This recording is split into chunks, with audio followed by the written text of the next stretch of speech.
All right, welcome back to Twin Stick Garage. We're going to continue building up this 79 Kenworth 900A as a tribute truck to the one used in the Smokey and the Bandit movie from the 70s with Burt Reynolds and Jerry Reed. And I've been working on this for probably about, I don't know, a little over a year now.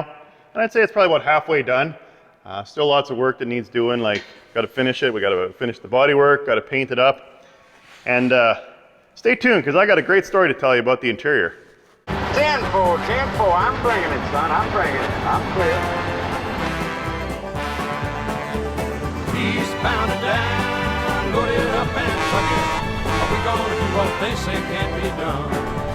We've got a long way to go and a short time to get there. I'm eastbound, we'll watch no bandit run.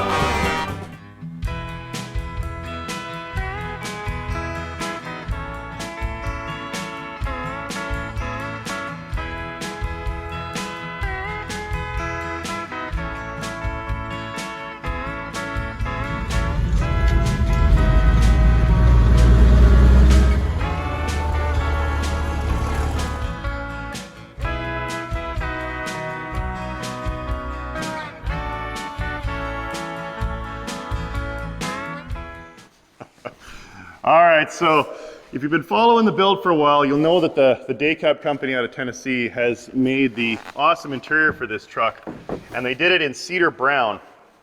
Now again, that's not movie accurate, and a lot of the viewers have been commenting saying the movie truck wasn't brown, it was black, and they are correct. But when I chose the color, I thought it's gonna have a black floor, black seats, black paint. If it had black vinyl, it would just be very dark. So I kind of wanted something to contrast it. So I went with the cedar brown. And if you've been following along, you'll know that the headliner in a previous episode was a little too wide, a little too large.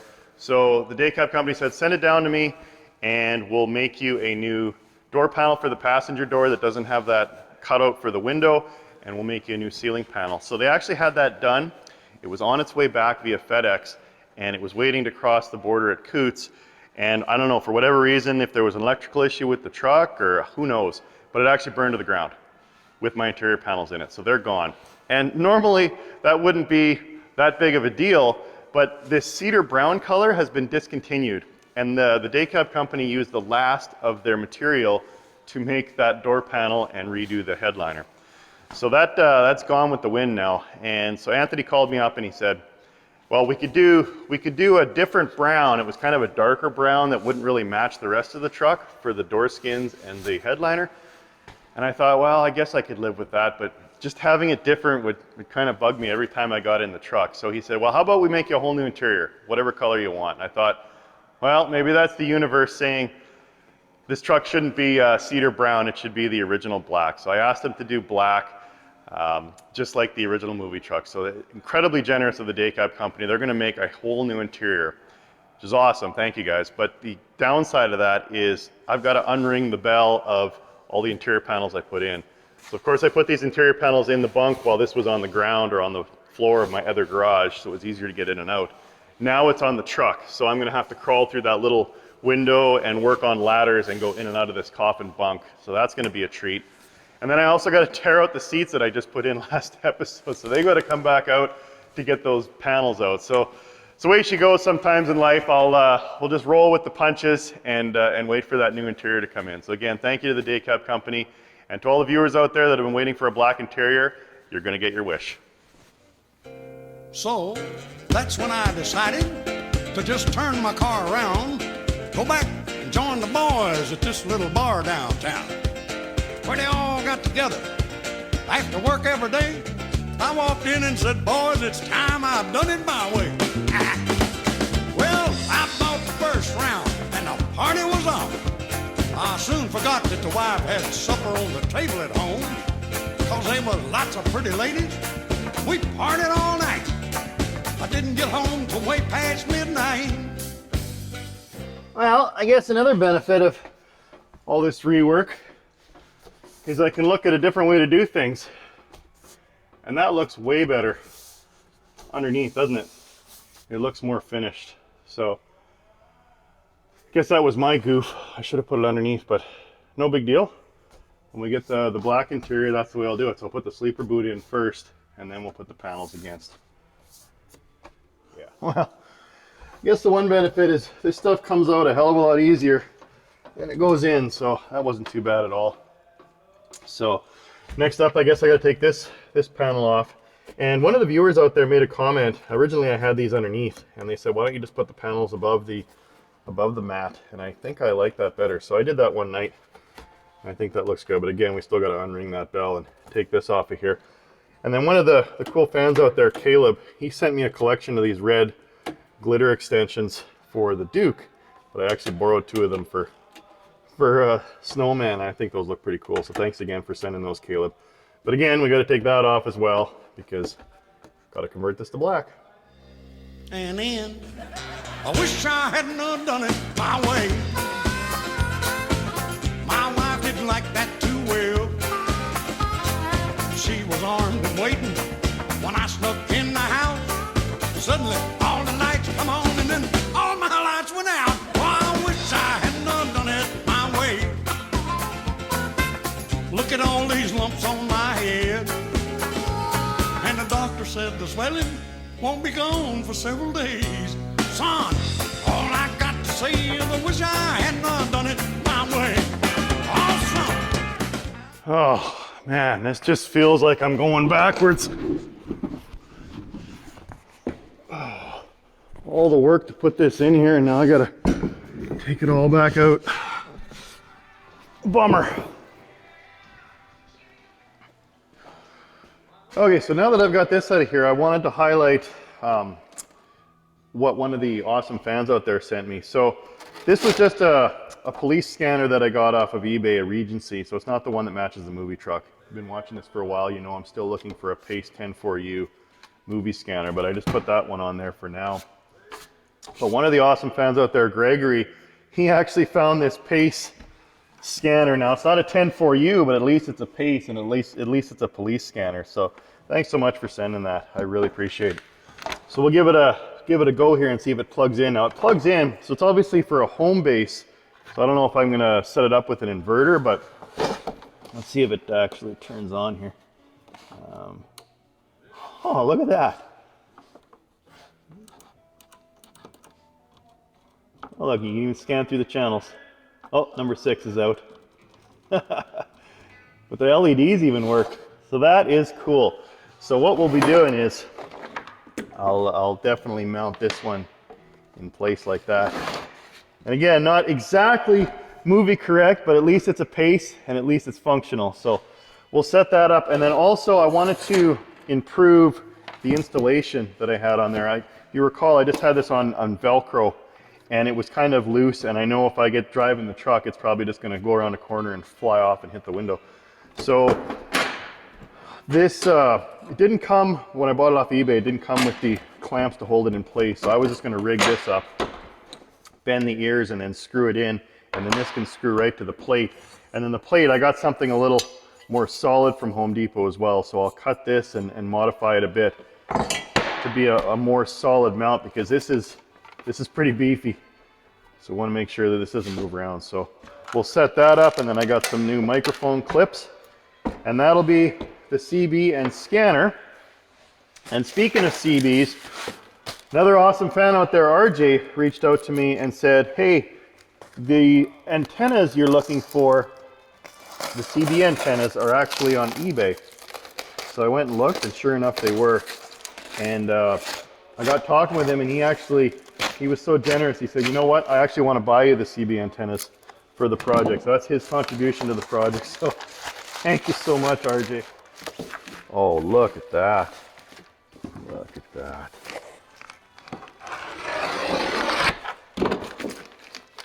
Yeah, those are the ones, all right. Nice. Oh, that would be the bottom. And this goes like that.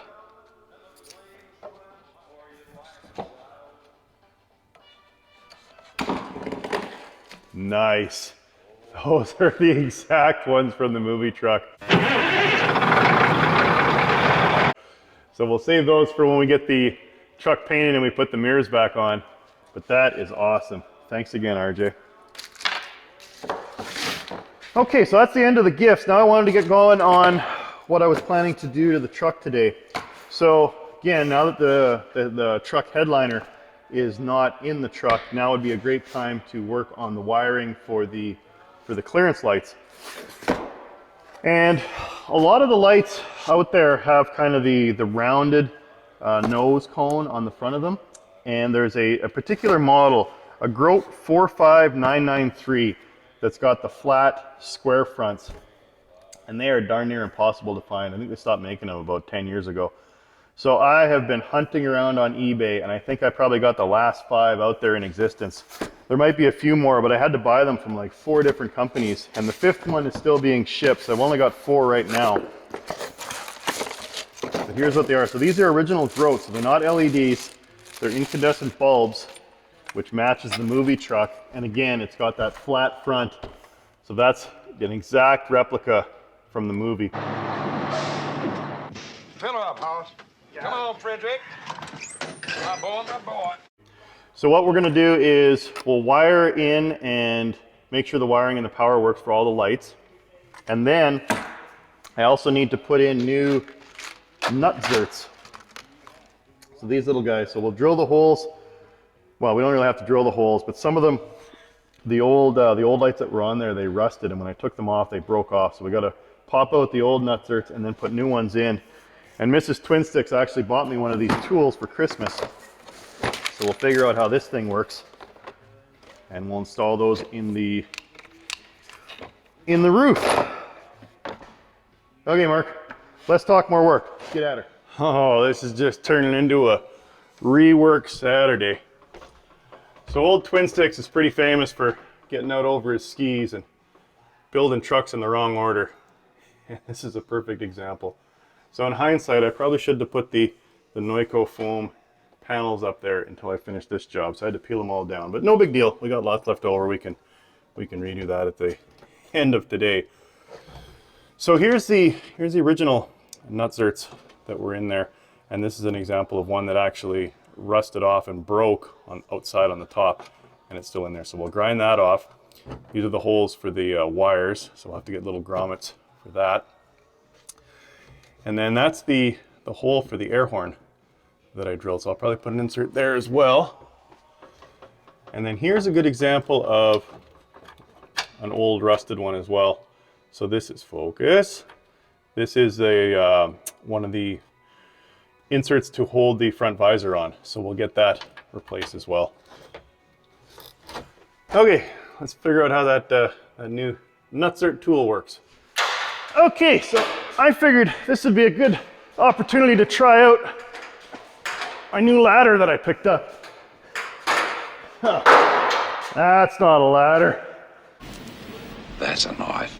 Okay, so you're probably wondering why I went and bought something so ridiculous. This is actually a 16-foot step ladder, and there is method to my madness.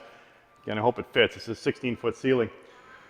Now, originally I wanted to get a scissor lift that I could roll around. I figured that would be ideal to paint or work on the sleepers or put on stacks or whatever.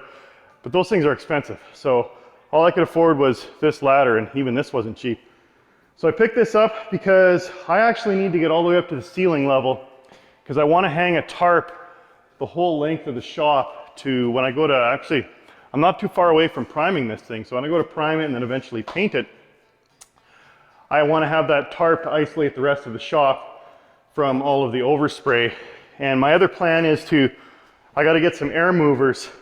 There's actually a few coming up at the next Ritchie Brothers, so hopefully I can be the winning bidder. And I want to open the door, the 3-4 feet height, and then put the air movers in there so it pushes the air out. So when I'm painting, it's taking all the fumes and sending them out that way.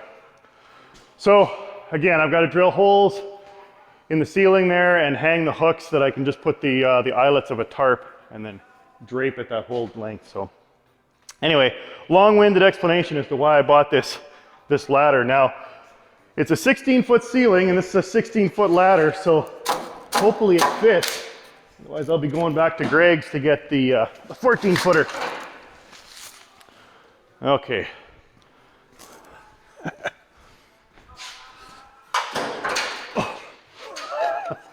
This thing is stout. What am I going to lean it against? How am I gonna do this? Maybe.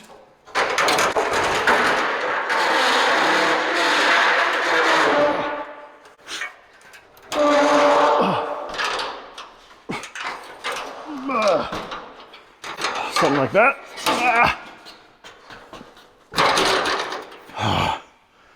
Oh, you're still attached?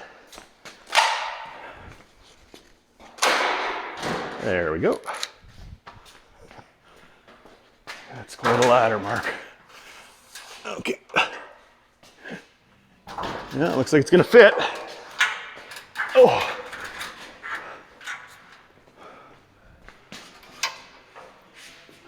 Yes. Okay. We're in business.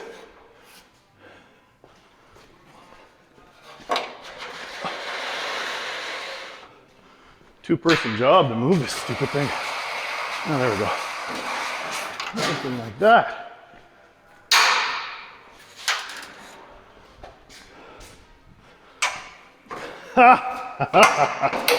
Perfect.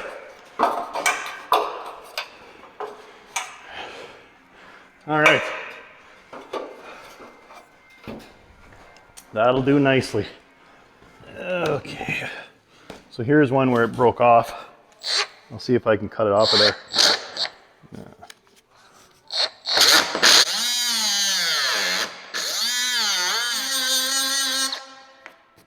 It's hard to get it down to the smaller diameter size without nicking the fiberglass, so might have to do a little bit of repair. There it goes. Well, that's the size. I think it's 23/64. So it looks like it's the right size already. Okay, so I was reading the instructions on this. It doesn't seem that complicated. So you open the handles. You could change the end on here. So I changed it to the 1/4-20 to match the little insert that we're putting in. And supposedly you just close the handles.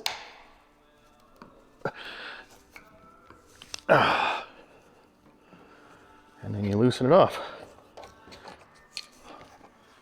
Oh, well, that was easy. Let's go see what it looks like underneath. I just realized I goofed. The original one had a washer under it.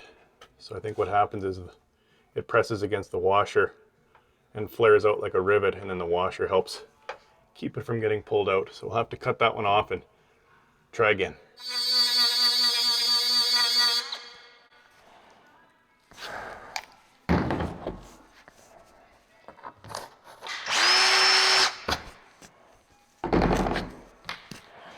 Smells like fiberglass.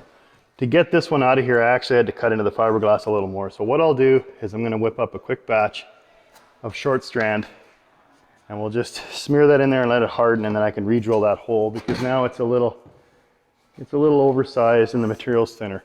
But I did grind out the other ones that were giving me trouble as well, and cut the holes a little bit bigger for the horns. And we'll give this another try and maybe tape a washer underneath. And then hopefully when I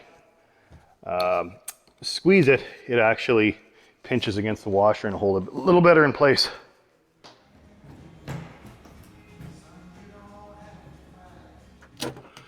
Yeah, I don't know what I'm doing wrong here. That should have worked. I drilled that hole out the same size. Yeah, I don't know. I think what it's doing is just, it's fattening up the grooved section. And it's not actually flaring the bottom, kind of like the old ones do. Must just be the style of nutsert. Well, that should probably work for the lights, but I think for the horn, I'm gonna want one with a washer underneath. All right, in typical twin sticks fashion, where we make do with what we got, I figured I'll just put a little drop of weld on there to hold that washer in place. We'll see if this works. That'll keep those horns from ripping out. Overkill much? Okay.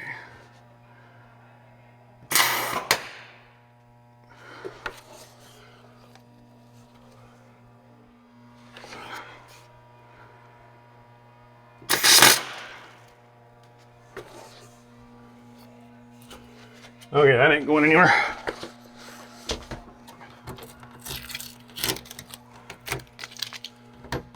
That should hold those Grovers on the roof. So I just whipped up a little bit of short strand fiberglass. Build these holes back up again.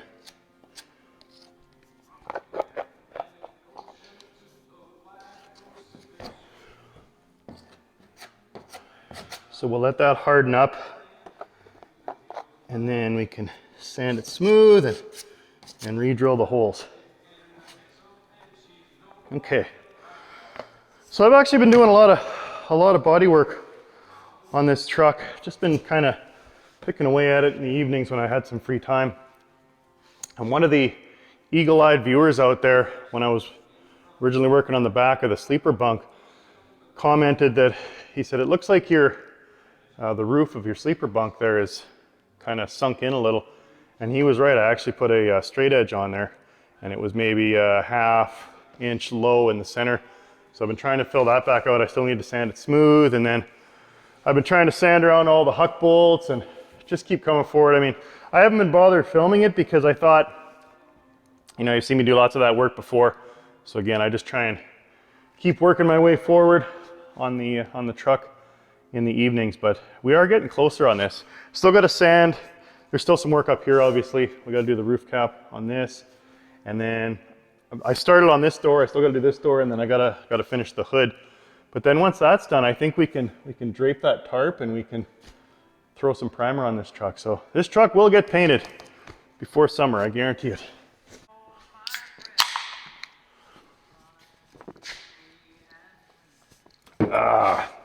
Okay, home stretch on the lights.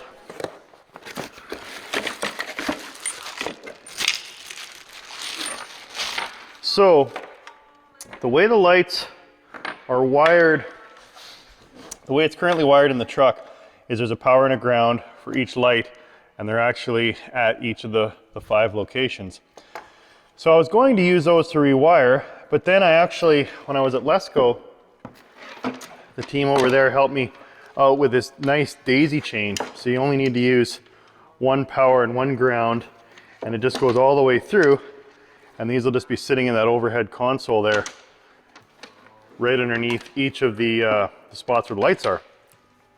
So when I actually finish painting the truck and I mount these lights for good, we'll just poke the wires through, and then all I need to do is just connect them up to these female connectors. Now the only catch is these are the wrong deal. This one's too small, and that's not the right end. So what I need to do is actually change the connectors on the lights to those. That way when you poke them through the hole, they'll click in like that, and each of them will light up. So I just need to change my lights to those, and then we'll go ahead and throw a couple up there to take a look and see if they work. Breaker, breaker, 19, how about that bandit? You got yours on the snowman ringing your phone. Well, I'm eastbound and down, loaded up and trucking. We gonna do our best and can't be done. We got a long way to go and a short time to get there. I'm eastbound, just watch your bandit. Okay. Now again, I'm going to take these back off of here when I go to paint the truck. Well, even today I'll take them back off. But we'll try, make sure I got the nutserts in the right spot, and we'll see if these lights work. Why not? Okay, something like that. Okay.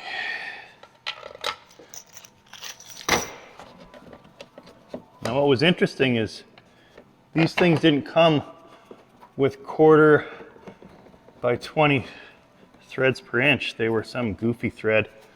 So I actually had to go to Home Depot to get new screws.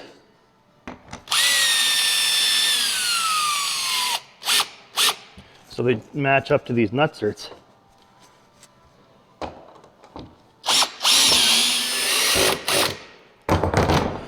3 lights. Okay, let's see if they, we'll hook them up and see if they turn on. All right, here's our daisy chain. Still got a lot of wiring to clean up and terminate properly so this truck doesn't burn to the ground. Okay. So there's our connectors. Black and white.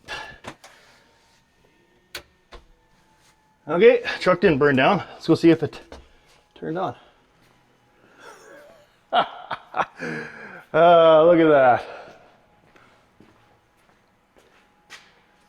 Let's turn the lights off, see what they look like. Oh, that's sweet.